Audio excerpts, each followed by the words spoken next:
The Trump administration says it's hoping to ease the financial frustrations for the millions of Americans who are taking prescription drugs.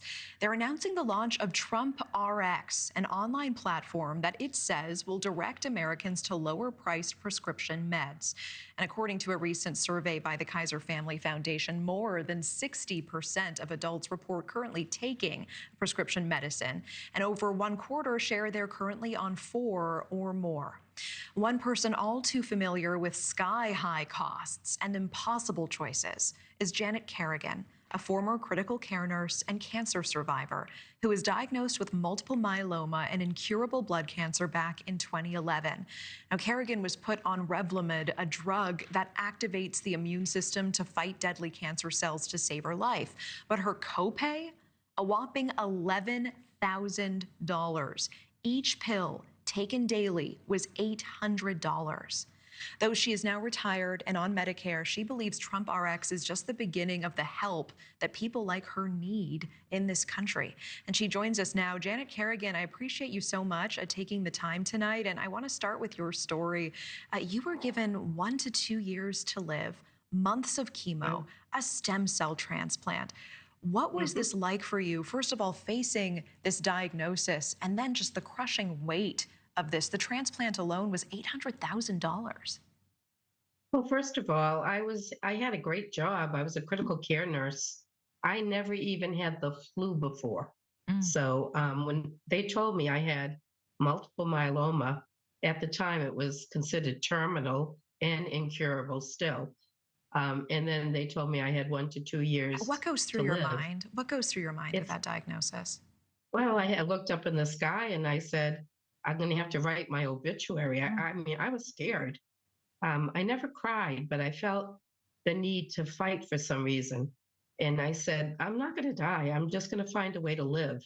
But I'm telling you what I had to go through in order to get my drugs. I had an 80-20 plan, my insurance plan, but I was responsible for 20% of my stem cell transplant, which was $800,000.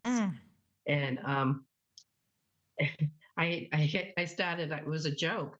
I had a hefty trash bag, and when I received a medical bill, I put it in the trash bag. And it wasn't funny, but I couldn't afford to pay my bills. I had to empty my little pension that I had. I had to cash in my 401k, and then I was heavily taxed on it because I was only in my 50s, and I didn't know what to do. And then when I called the pharmacy to get my Revlimid for the first time, they said my copay was $11,000. You could pay by credit card or check.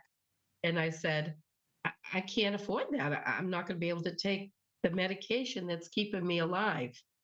And then a social worker turned around and told me to get a divorce, and that would lower my income, and then I might qualify for assistance. Well, that made me angry. Oh my gosh. Yes. And because I was immunocompromised, I couldn't go back to my job. So I had to file for COBRA insurance, which was $1,200 a month. So that was like a mortgage payment on top of everything else. What does it do to you when already you are fighting for your life? I mean, you said that you were literally in a situation where you either needed to figure out how to pay these crushing bills or die. Yep. I mean, in this country. My husband had to pull me away from my computer because I was on it for 8 hours a day crying, looking for help. And everybody was saying, you're over income, you're over income. Yet I had no money. I was paying all my bills, trying to pay for my medication. Why should Revlimid cost $800 a capsule, taken every day, $24,000 a month? To keep this is a medication that keeps somebody alive, like insulin keeps a diabetic alive.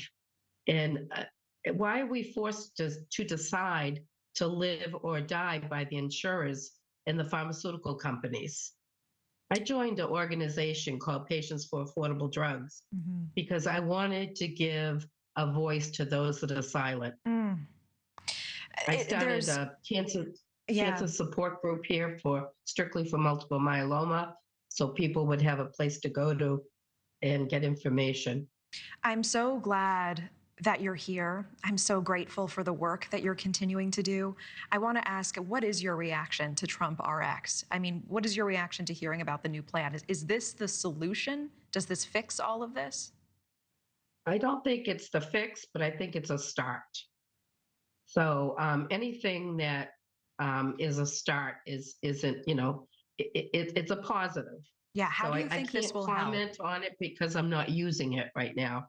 Um, I just feel that people have to be proactive. They have to get involved.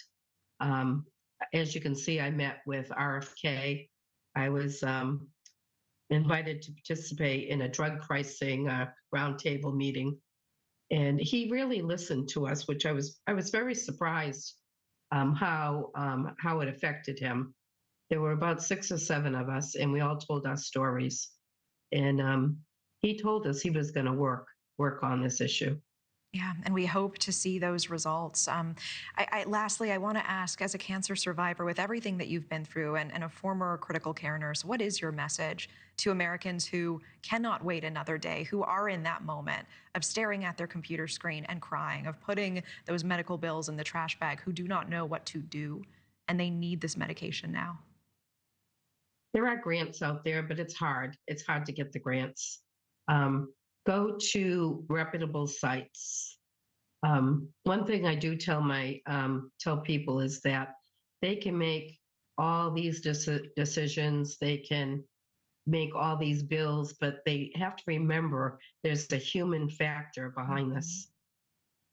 Absolutely. Like that moment. It's at every touch point, right? It's the moment of your diagnosis, all of your care, but also the pharmacy telling you, hey, cash your card for your $11,000. Right. The social worker telling you, hey, why don't you get a divorce so you can afford an $800 pill a day? Right. My goodness. I so appreciate you making the time tonight. And again, for all the work you continue to do. Retired critical care nurse, cancer survivor, Janet Kerrigan, thank you. Thank you so much. Thank you. Thank you for watching. Subscribe below and download our NewsNation app right now on your phone, and you will get fact-based, unbiased news for all Americans.